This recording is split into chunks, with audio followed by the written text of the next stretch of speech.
Kamusta? Napanood niyo na ba ang pelikulang ito? Kung hindi pa, ito ang mabilis na recap. Nagsimula ang pelikula sa Afghanistan kasama ang isang squad ng US Army. Isang sundalong ang nagsabi na may isang gago ang dahilan kung bakit sila na-stuck doon. Sumagot ang isang sundalo, tinatanong kung sino ang tumawag sa kanya ng gago. The meathead calling me a moron. Meathead? Nag-away ang dalawa, pero pabiro lang ang lahat dahil magkapatid silang dalawa. Habang inaayos ang sasakyan, pinaliwanag ng nakatatandang kapatid ang first law of thermodynamics sa nakababata niyang kapatid. Hindi raw pwedeng malikha o masira ang enerhiya, kaya kailangan itong mapunta sa kung saan.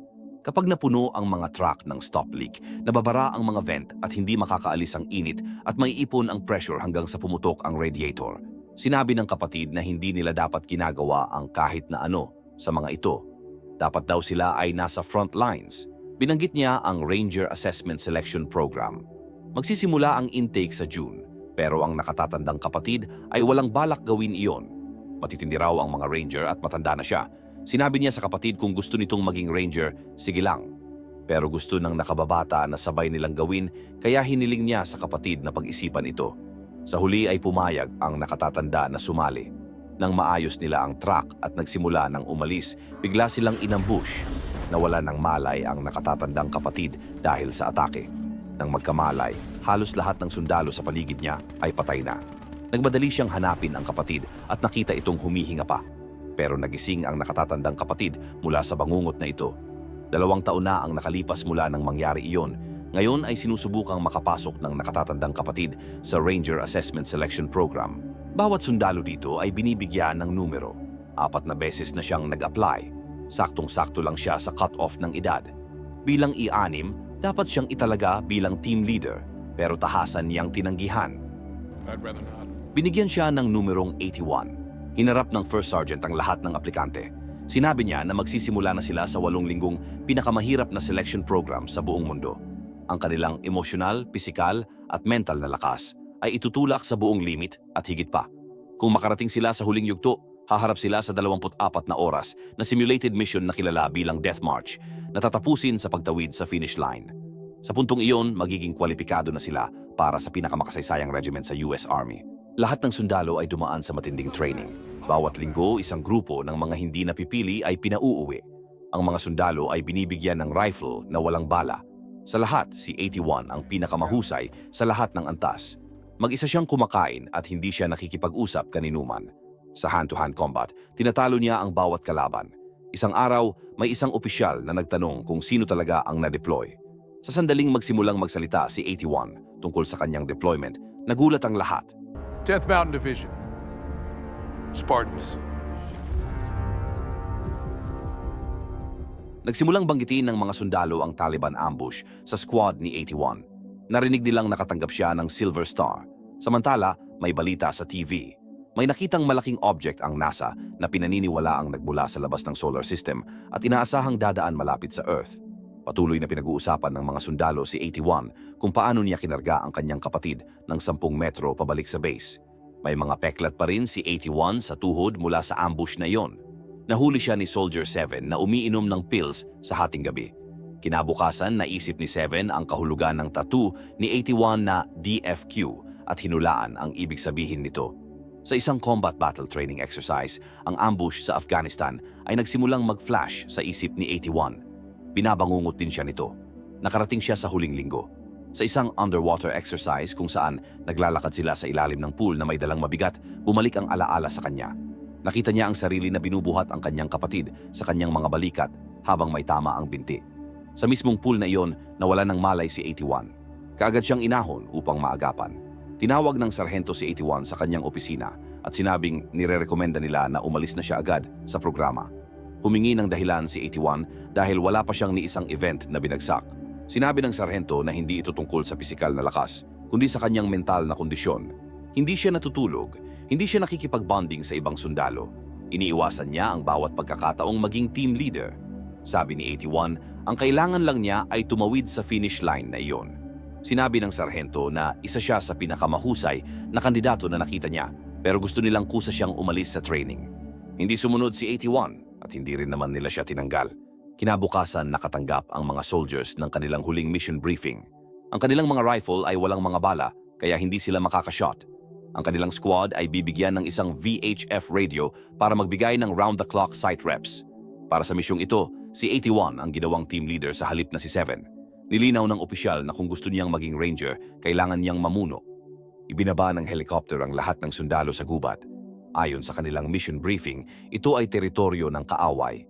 Kailangan nilang hanapin ang isang bumagsak na helicopter, sirain ito, hanapin ang isang dinukot na piloto sa isang hostile na baryo at ibalik siya.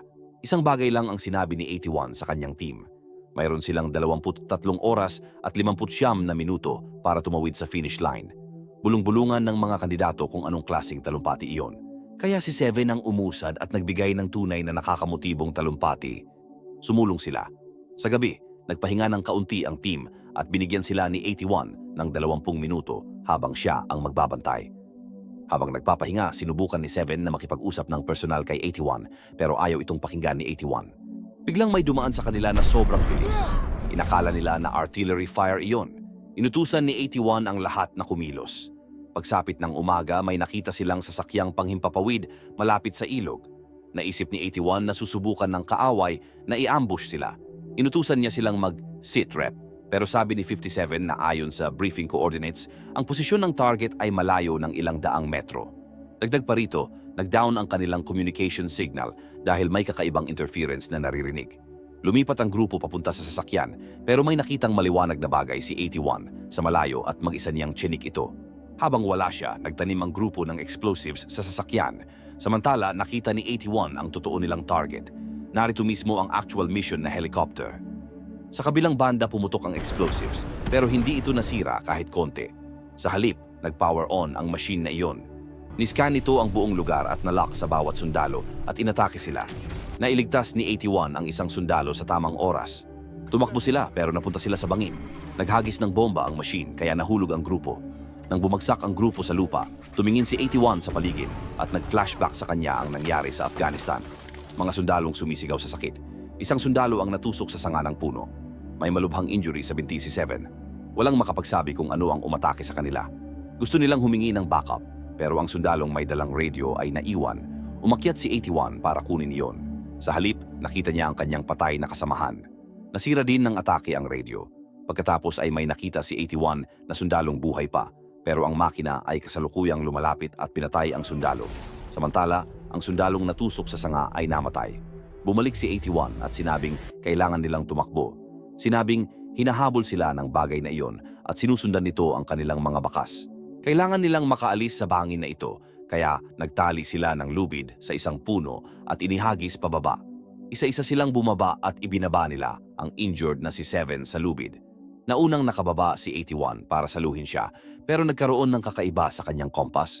Sumigaw siya na bilisan nila, pero naabot ng machine ang tuktok at inatake ang isa pang sundalo at nahulog si 7. Pagkatapos niscan ng machine ang lugar, nagtago ang lahat maliban sa isang sundalo na ang binti ay nascan ng machine. Naiwasan nila ang mga atake ng makina at tumakbo. Nagpakawala ito ng high-tech na bomba sa kanila.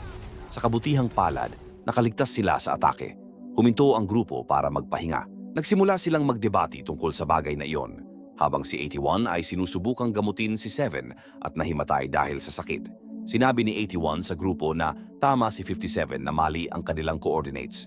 Kung anuman ang bagay na iyon, naglalabas ito ng magnetic field na gumugulo sa kanilang kompas kapag malapit ito. Nagdesisyon ang grupo na tumungo sa baryo kung saan ang kanilang kadre ay naroon.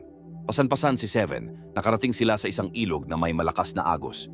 Hindi madali ang tumawid. Kinuha ni 81 ang lubid at balak gumawa ng zipline. Tumalon si 81 sa ilog pero napakalakas ng agos. Sa loob ng ilang segundo, nawala siya. Nagpanik ang ibang sundalo pero sumulpot si 81 sa kabilang ilog at tinali niya ang lubid sa isang puno doon. Nagsimulang tumawid si 15 kasama si 7 na nakatali sa kanya pero sa kalagitnaan na-stuck si 7. Sinubukan siyang tulungan ni 15 pero lumuwag ang lubid ni 7. Nagmadali si 81 papunta sa kanila. Ang bawat sundalo ay tumawid para iligtas si 7. Pero biglang dumating ang war machine. Umatake ito at natamaan ang kanilang lubid dahilan upang sila ay mahulog at maanod sa ilog. Naipit ang lubid ni 81 sa bato at natrap siya sa ilalim ng tubig. Pinutol niya ang lubid at pinalaya ang sarili. Pagkaahon niya, niskan siya ng war machine at pinaputukan. Mabilis siyang nakaiwas at agad siyang nakatakas palayo dahil sa lakas ng agos ng ilog. Nakita niya si Seven sa tubig at hinawakan ito, pero ang ilog sa unahan ay isang waterfall. Bawat sundalo ay nahulog habang si 81 ay hawak-hawak si Seven. Pagkatapos nilang makaahon, sumulong sila sa kanilang pupuntahan. Sa daan, may nakita silang tripwire na konektado sa isang flare. Bahagi iyon ng perimeter surveillance ng mga kadre. Pero pagdating nila sa baryo, wasak na ang buong lugar. Ang war machine ay dumaan na rito at nasira din ang radio relay tower. Pinag-aralan ni 81 ang pinsala at napagtanto na ang war machine ay bumagsak sa mga bundok sa itaas. Sinang-ayunan siya ni 60. Ang napanood nilang asteroid sa TV, ibig sabihin ang bagay na ito ay galing sa ibang planeta. Pagkatapos ay may narinig silang boses, isang sugatang sarhento ang humihinga. Namatay siya mismo sa harapan nila. Nalugmok ang mga sundalo pero sinabi ni 81 na kumilos na sila. Sumagot si 15 sa kanya. Patay na ang mga kadre at kailangan nila ng sandali. Hindi tulad ni 81. Alam niyang kayang-kaya ni 81 na magpatuloy at hindi niya kailangan ng sino man sa kanila. Pero hindi lahat ay Silver Star War Hero, kagaya niya. Nawala sa sarili si 81. Sinabi niya na hindi siya totoong hero dahil hindi niya narating ang base. Bumagsak siya 100 yarda na lang ang layo. Namatay ang kanyang bunsong kapatid dahil hindi siya natawid ni 81. Sinabi niya na alam niyang lahat sila ay nasasaktan pero hindi na ito tungkol sa kanila. Ito ay tungkol sa maibalik si Seven sa base at bigyan ng babala ang lahat tungkol sa bagay na iyon. May nakita silang tangkeng nakastock sa lupa at sinimulang paganahin ito. Hindi mapaandar ang makina kaya pumagitna si 15 para ayusin ito dahil dati siyang mekaniko. Nang umandar ang tangke, kinabit nila ito at hinila. Sinimulan nilang ikarga si Seven sa likuran pero biglang nag-alarm ang tripwire flare.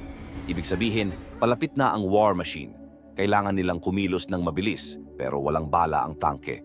Tumakbo si 15 pabalik para kumuha ng bala. Pero dumating ang war machine at pinatay siya agad. Ang natira ay umalis sakay ng tangke. Pinaputok nila ang balang nadala ni 15 sa war machine pero wala itong epekto. Tumigil ang war machine at binumba ang kalsada sa unahan nila at pinasabog ang buong daan. Lumihis ng daan ang tangke nang wala sa kontrol at tumulas pababa ng bundok. Nawala sa paningin nila ang war machine, pero naghihintay lamang ito sa taas. Bumaba ito sa harapan nila at umatake. Kumuha ng baril ang mga sundalo mula sa loob ng tangke at pumutok pabalik, pero walang epekto sa machine. Sa kaguluhan, naputol ang kamay ni 109. Lumapit ang war machine at sinisira ang kanilang tangke. Sa lahat ng kaguluhang iyon, nahulog si Seven sa tangke. Nahawakan siya ni 81, pero isang pagsabog ang nagpabitaw sa kanya. Pinasabog ni 81 ang isang malapit na bato at natabunan ng war machine. Sumigaw siya kay 44 na ihinto ang tangke, pero patay na si 44 sa upuan at nag-crash ang tangke. Bumalik ang alaala kay 81. Nakita niya ang sarili na bumagsak malapit sa base sa Afghanistan. Namatay ang kanyang kapatid sa harapan niya at narinig ang boses na huwag sumuko. Bumalik siya sa tangke. Nasawi ang lahat ng kanyang kasamahan. Pumunta si 81 at hinukay ang war machine, pero isang maliit na piraso lamang nito ang naroon. Sa malapit na distansya, nag-hover ito at nagpadala ng senyales pataas sa langit, nag-transmit at tumatanggap ng kung ano. Pagkatapos ay nakita ni 81 si Seven sa malapit, humihinga pa, pero may maliliit na pagsabog na nagsimulang pumutok sa paligid ng tangke. Nakita iyon ng war machine at sinimulang iskan ang tangke. Nagsimula itong gumalaw papunta sa kanila at agad naman silang umalis doon. Umakyat siya sa gilid ng burol sa gitna ng malakas na ulan, pasan si Seven sa kanyang likod. Pero dahil sa ulan, nabibitawan niya si Seven at gumugulong ito pababa. Kailangan pang bumaba ni 81 at umakyat muli. Paulit-ulit itong nangyari. Naubos ang oras nila para tapusin ang Ranger mission. Bumagsak si 81 sa tabi ni Seven at napaiyak. Nagsalita si Seven. Sinabi niya kay 81 na nakilala siya nito nang makita siya sa bus dahil nakasama niya ang kanyang kapatid na may eksaktong kaparehong tattoo ni 81. Sabi ni 81, naisip niya na kung matatawid niya ang finish line na yon para sa kanyang kapatid, baka makatulong ito para makatulog siya ng maayos. Biglang dumaan sa kanila ang scanner beam ng war machine na iniskan ang lugar. Nagbiro si 81 na kung buhay ang kanyang kapatid, malamang ay pupunuin niya ng stop leak ang bagay na iyon. At habang sinasabi niya iyon, napansin niya ang singaw na lumalabas sa war machine at may pumasok sa isip niya. Iniwan niyang nakatago si Seven at pumunta sa isang malapit na pribadong lugar. Sa loob may nakita siyang crane, ilang explosives at isang flare gun. Binuksan niya ang lahat ng ilaw sa lugar. Hinanap niya ang cone crusher at nakita ang remote para patakbuhin ito. Samantala, ang war machine ay natrack ang mga trace nila, 81 at 7. Pero nagpaputok ng flare si 81 para malihis ang atensyon nito palayo kay 7. Narating ng War Machine ang lugar at sinimulang iskan ang buong lugar. Pero ang mga explosives na nakatanim sa ilalim nito ay sumabog at nahulog ito. Dumating si 81 sakay ng crane at itinulak ang War Machine malapit sa Cone Crusher. Nagsimulang gumiling ang mga bato papasok sa mga vent nito. Lumaban ang makina, itinulak palayo ang crane at naglunsad ng mga atake. Pero minaniobra ni 81 at itinulak muli ang makina sa Cone Crusher. Ang mga bato ang stop leak ng War Machine. Binara niya ng lubusan ang mga vent nito. Naipon ang init sa loob na walang mapupuntahan. Tumalon si 81 mula sa crane at sumabog ang War Machine. Sinubukan nitong magpaputok ng isang huling beses pero nabigo ito. Ang mga explosive rounds nito ay nahulog mula sa nawasak na makina at nagkalat sa lupa. Kaagad na tumakbo si 81 at isang malaking pagsabog ang nagwasak sa buong lugar. Kinabukasan, pasan ni 81 si 7 sa kanyang mga balikat. Nakarating sila hanggang sa base. Pero magulo ang base ng militar, sinabi ng sarhento kay 81 na ang pagdepensa lang sa isang base na ito ay nagkakahalaga sa kanila ng kalahating batalyon. At may hindi mabilang na mga war machine ang bumagsak sa Earth. Naghahanda sila para sa isang pandaigdigang pagsalakay. Ang inakala ng NASA na asteroid ay nahati sa hindi mabilang na mga pod na bumagsak sa buong mundo at libu-libo pa ang darating. Bawat bansa sa mundo ay nagkaisa para sa labanang ito. Tinanong ng sarhento si 81.